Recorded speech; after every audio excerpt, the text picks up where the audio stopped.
Sinopsis Films, al servicio de la evangelización. Esta ponencia la dio un teólogo brasileño llamado Francisco Aquino Jr. en el tercer Congreso Continental de Teología que se dio el año pasado allá en la UCA para conmemorar los 50 años de Medellín. Yo también he querido tomar algunos datos un poco más actualizados de cuáles son los clamores como más representativos. Y un tercer aspecto que quisiera generar el diálogo es, veamos qué clamores están reflejados en nuestro plan arquidiocesano. Entonces, esos son los tres aportes que brevemente, quizás en unos 15 minutos, quisiera presentar. Empezando por el aporte de este teólogo, él dice que Medellín tiene la virtud de haber interpretado el Concilio Vaticano II desde la realidad de Latinoamérica, con la nota especial de que más que fijarse en todos los documentos del concilio, se enfocaron más en la Gaudium et Spes. El padre ha dicho anteriormente que este documento le dio como un impulso al método de reflexión pastoral del ver, juzgar y actuar. Y también este teólogo dice que Gaudium et Spes cuenta con los primeros aportes de una teología de los signos de los tiempos. Entonces, eso es lo que hace que los obispos en Latinoamérica se enfoquen principalmente de todo el concilio en la Gaudium et Spes. Y desde allí impulsaron una visión y un dinamismo renovador de toda la iglesia, no una iglesia que se quedó solamente en el documento, sino que lanzó a los laicos y a la jerarquía a un compromiso que ya el Concilio Vaticano II lo había instituido, la centralidad del ser humano, pero Medellín lo contextualiza con una opción preferencial por los pobres y en diálogo con el mundo y la realidad histórica. También Medellín va a decir que el lugar social de la iglesia son los pobres y marginados. Y aquí ya aparecen unas frases que son muy propias del Papa Francisco en este momento: una iglesia pobre para los pobres.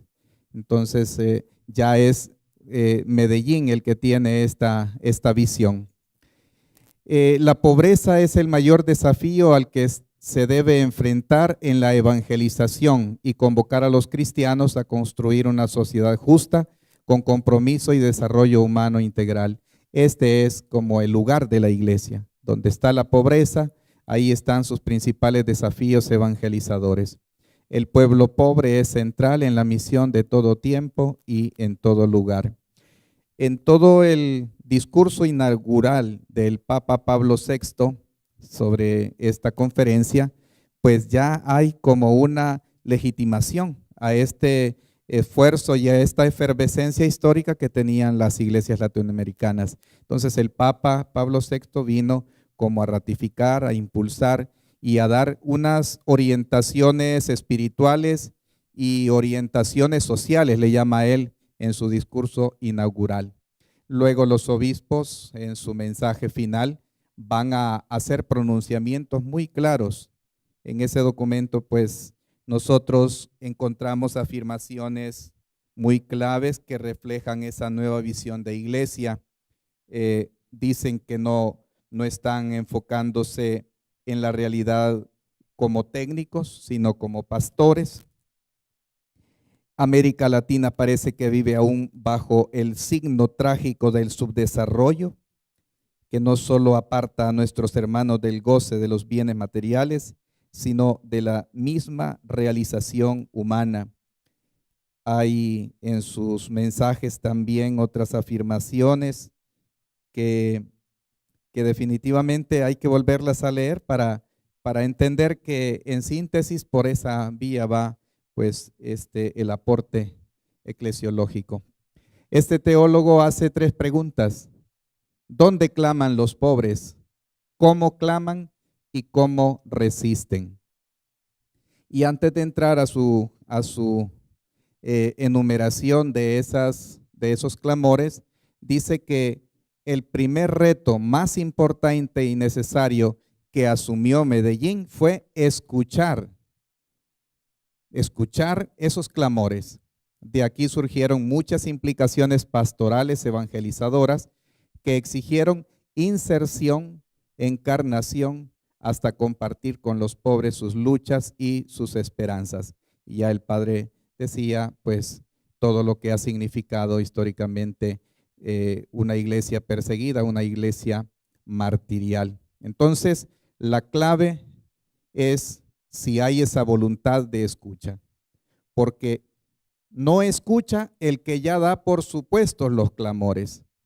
Así, la indiferencia ha matado el más rico humanismo y el abandono de una iglesia pobre para los pobres en salida hacia las periferias de la realidad para quienes viven allí. Entonces, estas preguntas son las que nos tienen que provocar nuevamente y por ahí pues ese es el propósito quizás de esta reflexión. Estamos nosotros en esta voluntad de escucha. Medellín nace de la escucha de un clamor que surge de las mayorías pobres y sufridas por 3 causas estructurales. La desigualdad social es una injusticia que clama al cielo. Hay unas estructuras injustas y una violencia institucionalizada. Esas son como las 3 causas más fuertes que los obispos en Medellín van a desarrollar. Ahora, hay que ver desde los nuevos contextos socioculturales, políticos, eclesiales y teológicos, cuáles son esas clamores, resistencias y esperanzas de los pobres de hoy. Y la primera declaración que hace este teólogo es que estamos en un contexto en el que realmente muchos pobres están también desencantados. Esto está peor hasta por el descrédito de quienes en sectores de lucha social se corrompieron o aliaron porque dejaron de creer en la transformación de estructuras. Sus políticas se contentaron con programas sociales, pero no tocan el dominio del capitalismo que ha concentrado mucho más la riqueza en pocas manos, raíz de los males sociales. Ese es como un comentario pues que hace el teólogo y creo que refleja un poquito nuestra realidad que nosotros hemos venido contemplando. Hacia adentro, la pregunta fundamental es si estos sectores que estuvieron abanderando los cambios de estructura en sus trincheras políticas se corrompieron y abandonaron esas causas de los pobres, habría que preguntarnos, ¿hay conciencia y voluntad de asumir y comprometernos con los clamores de los pobres a la luz del patrimonio teológico pastoral de Medellín? ¿Cuál es el lugar social de la iglesia hoy? Dentro de la enumeración de los clamores de las mayorías que más representativamente podemos citar, que pueden ser clamores de ayer y también clamores de hoy, tenemos las altas cifras de pobreza y desigualdad social, altos índices de desempleo, bajos ingresos económicos para los que tienen empleo o grandes mayorías con un subempleo que no garantiza la cobertura de la canasta básica. En el país, los salarios mínimos del área urbana en sectores como el comercio, restaurantes y hoteles, el transporte, almacenamiento y comunicaciones, los establecimientos financieros, servicios comunales y el servicio doméstico no cubren ni siquiera el 50% del valor de la canasta de mercado, valuada en 586.24, la cual no incluye solo los gastos en alimentos, sino también los gastos en vivienda, transporte, educación, salud, recreación y seguridad personal. Los salarios mínimos del sector comercio y servicios, que son más altos, 252.10, solo alcanzan a cubrir el 43% de la canasta de mercado.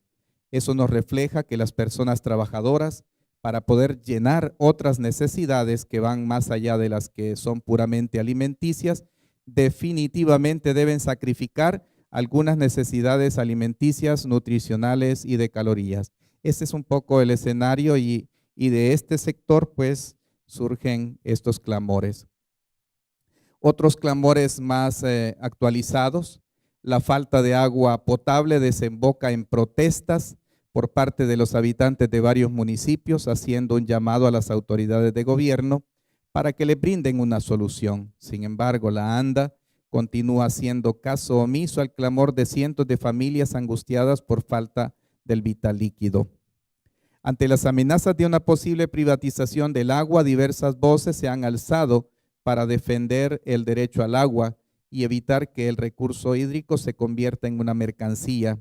Y ahí pues tenemos los distintos actores de la sociedad que están luchando por una ley del agua. Ya han habido intentos el 5 de junio del 2018 de aprobar una ley que estaba inclinada a cederle a sectores privados la administración de este vital líquido, violando pues ese derecho de las grandes mayorías. Entonces, la pobreza sigue siendo un clamor de ayer y de hoy. Ahora tenemos también el otro fenómeno, que la pobreza se ve agobiada por la falta de servicios básicos y principalmente el agua. También surgen en estos momentos clamores de mujeres, niños y niñas y jóvenes sometidos a distintas formas de dominación, violencia, marginación y desigualdad socioeconómica. Hay violencia intrafamiliar, feminicidios, asesinato cotidiano con lujo de barbaries. Desde aquí, pues, hay otro clamor muy sentido de nuestras comunidades. Clamores de las víctimas de la violencia social. El aumento de la violencia social por el incremento del crimen organizado y pandilleril, delincuencia común por razones económicas, por el tráfico de drogas, armas, índices alarmantes de asesinatos en las periferias y zonas populares, gritos por el exterminio de las juventudes pobres, llanto de madres que ven a sus hijos asesinados, desplazamiento forzoso. Es otro clamor fuertemente sentido y que ahora también está tocando pues ya en el seno de nuestras comunidades, personas que están comprometidas con la pastoral y no digamos ahora 2 sacerdotes. Clamores de campesinos y campesinas. La población salvadoreña ha vivido los impactos de un sistema económico injusto, llevando a mucha gente a vivir en condiciones de pobreza y hambre. También ha padecido diversas calamidades, fenómenos naturales, sequías y otros desastres. La población ha quedado vulnerable, especialmente en su alimentación y nutrición. Por esa razón, el Estado salvadoreño debe fortalecer la producción campesina para garantizar la alimentación y nutrición de la población, atendiendo especialmente a las poblaciones vulnerables. Según la Oficina de las Naciones Unidas, en El Salvador, el costo acumulado del hambre en los últimos años ronda los 1.175 millones, por lo cual es urgente dar trámite a la discusión del proyecto de ley de soberanía y seguridad alimentaria y nutricional. Este clamor pues no es de aquellos campesinos a los que les mandan remesas, ¿verdad?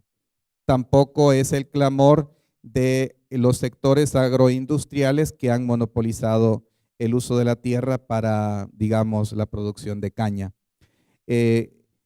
La industria cañera en este año está haciendo números alegres al decir que ha alcanzado una producción récord en comparación a 6 años atrás. Ha producido 17.13 millones de quintales de azúcar.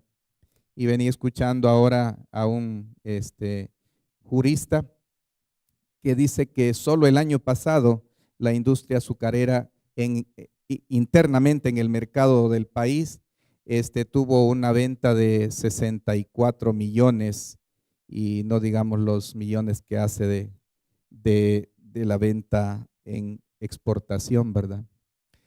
¿Cómo resisten los pobres ante estas situaciones? Por un lado, en el área campesina, pues hay un anteproyecto de ley para la soberanía y seguridad alimentaria y nutricional que está desde el 2012, esta propuesta de ley, y no camina, que tiene como finalidad proteger a las personas contra el hambre y la desnutrición, favoreciendo la producción local de alimentos sanos y nutritivos, priorizando la producción campesina a nivel nacional, y también tiene algunos objetivos que tienen mucho que ver con las expectativas de los campesinos pequeños productores que quieren que se les dé algunos beneficios en torno al tipo de comercialización que hacen de su producción. También otro clamor que es muy sentido y que está tomando un protagonismo importante es el uso de las redes sociales como instrumento de denuncia y presión social. Esto pues es un fenómeno nuevo y que de alguna manera también es representativo.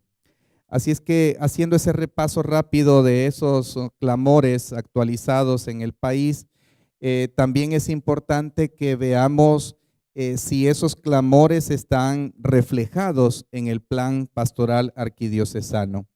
Hay en el marco histórico algunos comentarios que ojalá hubieran sido fruto de una reflexión comunitaria.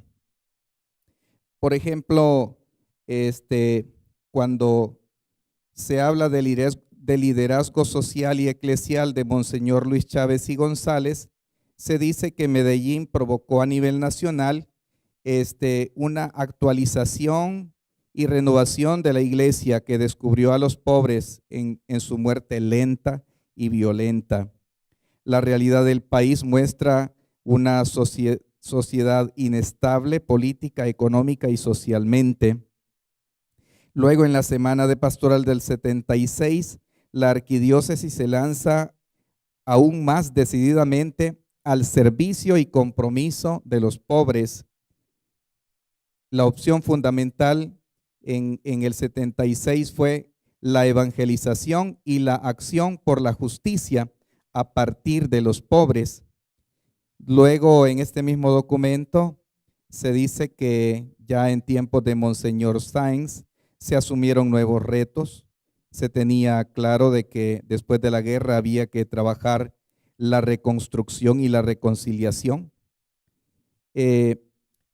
Pero hacen esta observación: la iglesia en general no logró adaptarse a la nueva situación. Parecía que es más fácil responder a los desafíos brutales del conflicto armado que encontrar la manera de sanar corazones destrozados. También más adelante en la página 32 dice: los cambios en la organización de la pastoral de la diócesis y los nuevos responsables no logran dar continuidad al estilo pastoral de las épocas anteriores y orientaciones del plan pastoral. No logran la acogida en los agentes pastorales y los resultados pues fueron muy pobres. Entonces, en el marco histórico se hacen confesiones, ¿verdad? Que no siempre creo que han sido golpes de pecho de las mayorías, porque si estuviéramos haciendo ese análisis y ese reconocimiento de nuestro estancamiento o de no haberle dado continuidad a este proceso que generó Medellín, pues quizás no hubiéramos caído en los estados en los que nos encontramos. En el plan arquidiocesano, en la página 39 tenemos los 10 problemas más urgentes que se estudiaron para poder dar origen a este nuevo plan. 5 de esos son de la realidad social: menosprecio de la vida humana, familias disfuncionales y crisis de valores, desorientación juvenil y falta de oportunidades, destrucción masiva de la ecología en contaminación y escasez de agua, violencia e inseguridad. Y luego señala los 5 problemas hacia dentro de la iglesia. De estos 10 problemas se analizan sus manifestaciones y sus causas en apenas 6 páginas. Los problemas, estos 5 señalados, se analizan en 6 páginas. Y luego el marco doctrinal se desarrolla en 36 páginas. Entonces, sería importante a la hora de leer esta revisión de estos problemas sociales, si es que no nos hemos quedado en algunas manifestaciones y no hemos ido a las causas. Entonces, ese es un poco pues lo que queríamos presentar, pero más que todo pues para provocar ahí las opiniones y los comentarios que a ustedes les parezcan, ¿verdad? Porque ese es nuestro aporte. Algunos temas introductorios y nos dieron sobre todo el marco histórico.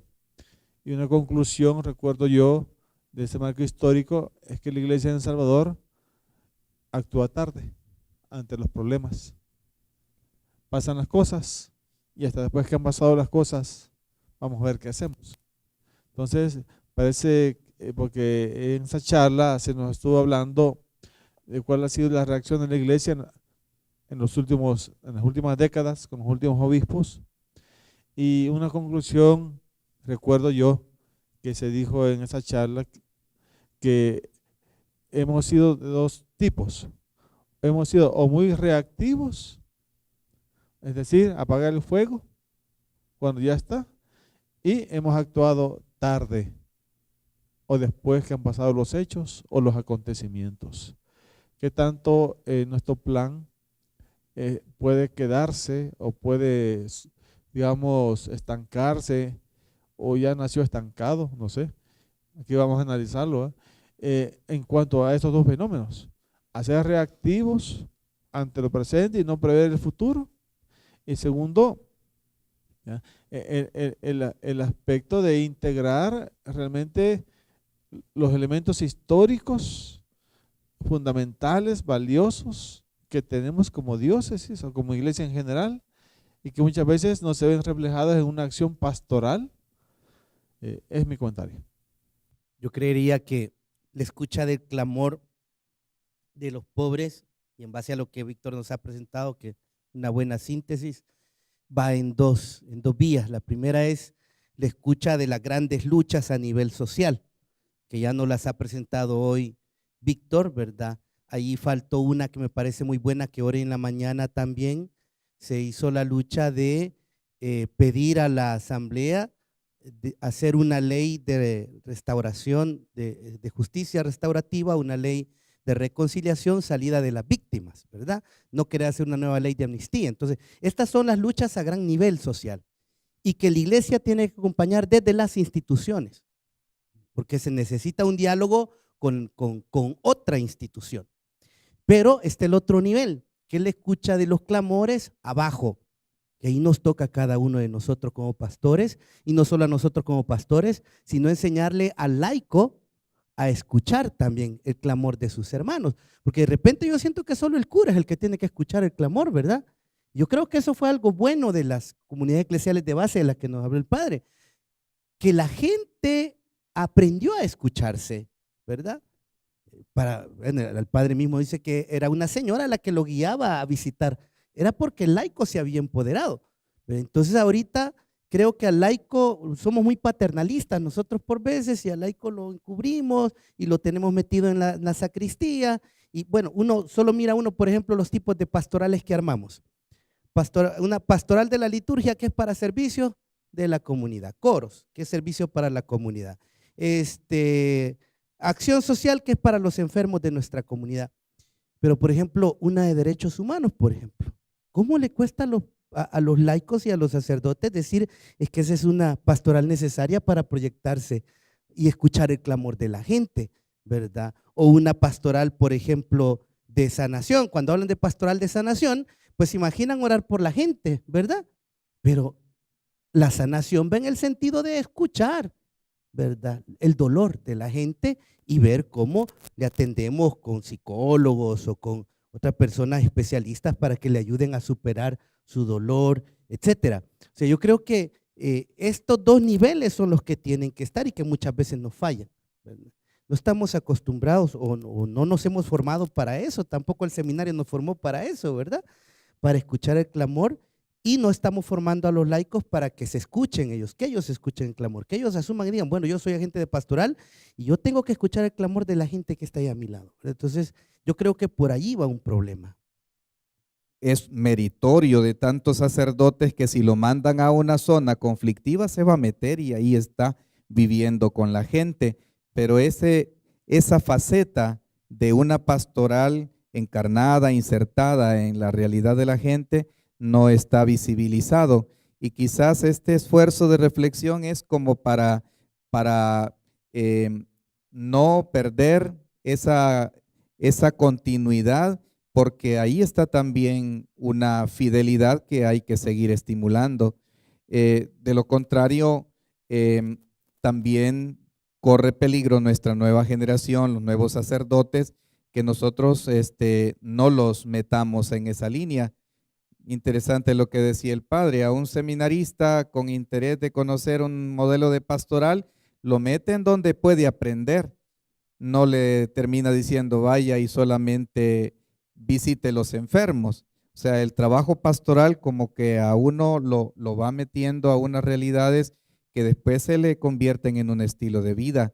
Creo que muchos de nosotros tuvimos esa dicha de que más que ponernos a hacer solo cosas religiosas, nos lanzaron a tener otro tipo de experiencias, y quizás eso es lo que necesitamos rescatar y tratar de buscar espacios de reflexión y de animación. Y si este foro pues está en esa línea, yo diría que tiene un buen objetivo. Entonces es como empezar a soñar nuevamente, a remover muchas experiencias que ya se están dando en nuestras comunidades, en nuestras vicarías, y que quizás no es lo generalizado, pero hay que seguirlo impulsando en la misma dirección que ya históricamente la iglesia lo ha hecho desde Medellín, ¿verdad? Synopsis Films, al servicio de la evangelización.